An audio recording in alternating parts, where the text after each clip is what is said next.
Um tempo atrás, eu fiz um vídeo no qual eu apresentava sugestões de projetos para quem é recém-formado e não tem muita experiência. E naquele vídeo deixaram um comentário perguntando quanto se cobra em média por esses serviços, né? Então, esse vídeo que eu estou fazendo agora tem como objetivo responder essa pergunta e apresentar alguma orientação para ajudar o pessoal a precificar os trabalhos na área de geologia. E para início de conversa, eu quero trazer aqui que isso que eu vou apresentar para vocês é um guia inicial e que montar orçamento pode ser muito mais complexo que isso daqui.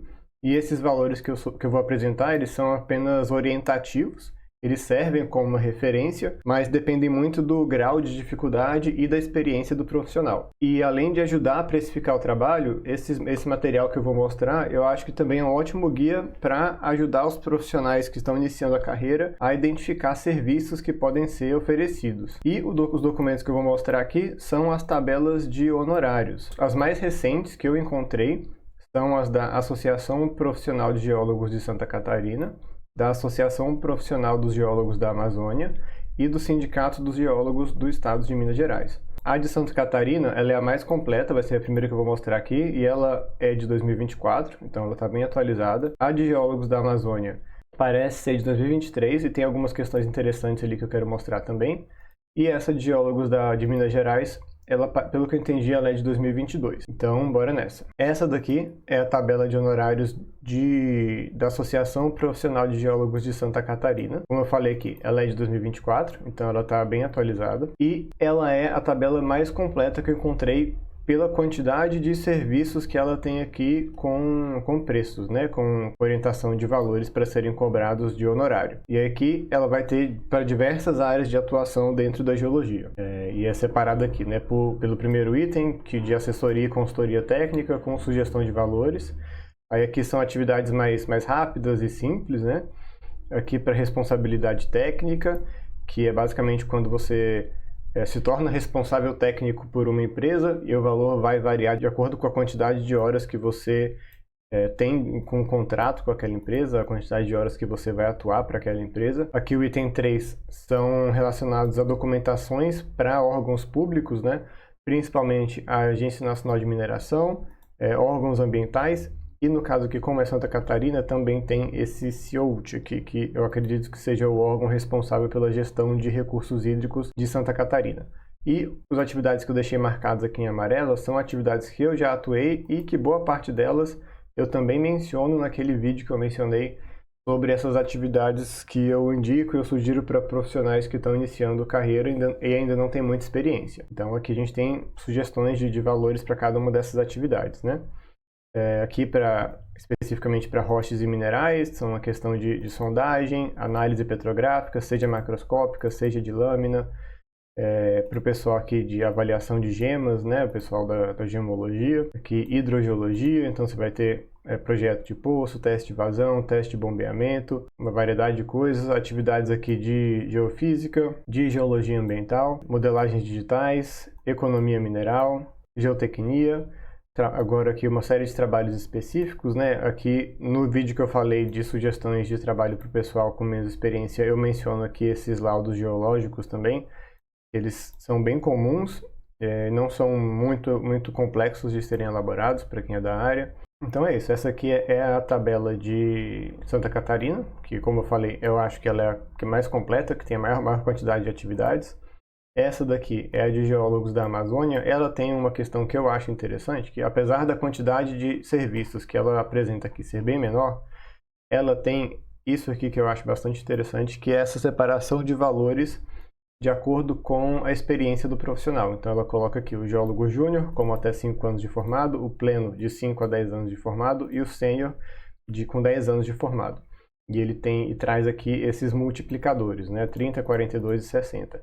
Então, basicamente, com base nisso daqui, para você chegar ao valor a ser cobrado, você pegaria aqui, vamos supor que eu sou um geólogo júnior, estou fazendo um relatório de pesquisa mineral para minerais não metálicos. Então, você pegaria aqui 30 vezes 400, então, joga aqui R$12.000 de honorário. Agora, você é um geólogo pleno, 42 vezes 400, 16.800. Você é um geólogo sênior, 60 vezes 400, 24 mil. Então você tem variação de valor a ser cobrado de acordo com a experiência do profissional, que eu acho que é algo que faz todo sentido que seja considerado também na hora de fazer um orçamento. E aqui é de Minas Gerais, que eles têm os valores vinculados ao salário mínimo. Então, de certa forma, essa de Minas Gerais aqui, apesar de não ser de 2024, como ela é vinculada ao salário mínimo, ela acaba sendo atemporal. Então, conforme você vai tendo ajustes no salário mínimo, ela automaticamente vai sendo reajustada, só você multiplicar aqui de acordo com o salário mínimo. Então, também tem uma quantidade considerável de serviços aqui, mas não é tão extensa quanto a de Santa Catarina. Então, é isso. Só tem mais atuais, eu só encontrei dessas três associações aqui, né?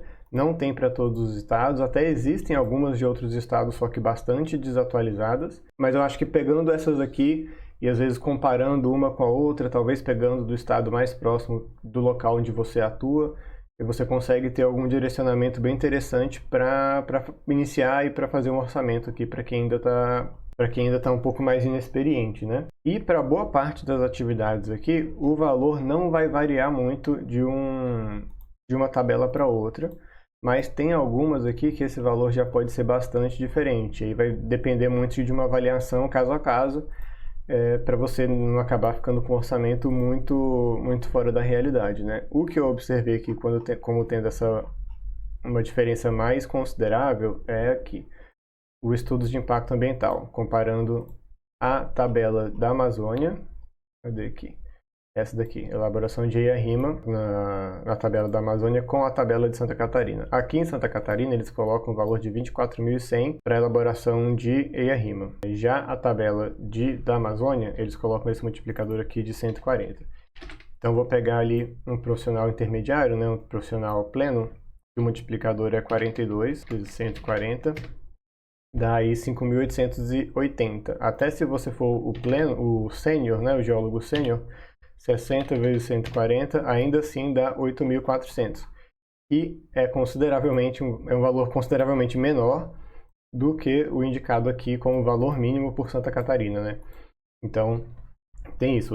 Para algum desses aqui o valor vai divergir. Vai ser importante ter uma avaliação um pouco mais específica ali do projeto, até porque principalmente nesses casos aqui de estudo de impacto ambiental vai depender muito do tipo de estudo, para que tipo de empreendimento que é, quais aspectos que vão ter que ser considerados. Então é para os preços desses estudos aqui variarem muito mesmo, porque os estudos não são iguais, depende muito de cada situação.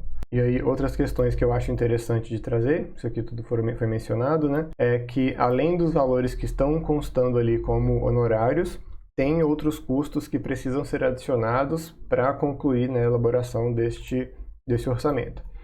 Então, além do valor do honorário, todas essas tabelas elas também trazem aqui no final essa questão de que nem tudo, além desses valores aqui, precisam ser incluídos outras despesas, como, por exemplo, despesa de transporte, que aí se você vai alugar um carro, tem que colocar também aluguel de carro, ou desgaste do seu carro, se você for utilizar, o valor para combustível, eventualmente passagem de avião, alimentação, hospedagem, caso você tenha que dormir fora para executar esse trabalho de campo, o gasto com contratação de algum auxiliar de campo, caso seja necessário, gasto com materiais, emissão de ART.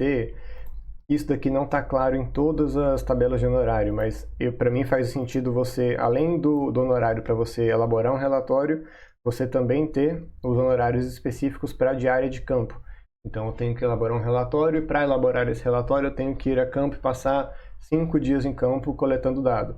Então também tem aqui algumas sugestões de honorário para diária de campo aqui. Diária de campo, 8, aí você vai multiplicar ali pela hora técnica para cada categoria de experiência, né? E você chega a um valor de diária de campo, então eu somaria o valor do honorário mais esses custos aqui com logística, né? E também os valores de diária de campo para chegar ao valor final. E um outro ponto interessante também é que eventuais taxas também não estão inclusas. Então, se você for trabalhar com algum projeto que vai precisar protocolar algo na Agência Nacional de Mineração, pode ser que tenha alguma taxa. Se você for protocolar algo em algum órgão ambiental ou então no órgão de gestão de recursos hídricos, é provável que exista alguma taxa. Então, normalmente Eu acho que faz sentido deixar essa taxa por conta de quem está contratando para executar o serviço. Não necessariamente incluir essa taxa no orçamento, mas deixar claro que as taxas não estão inclusas no valor que está sendo apresentado.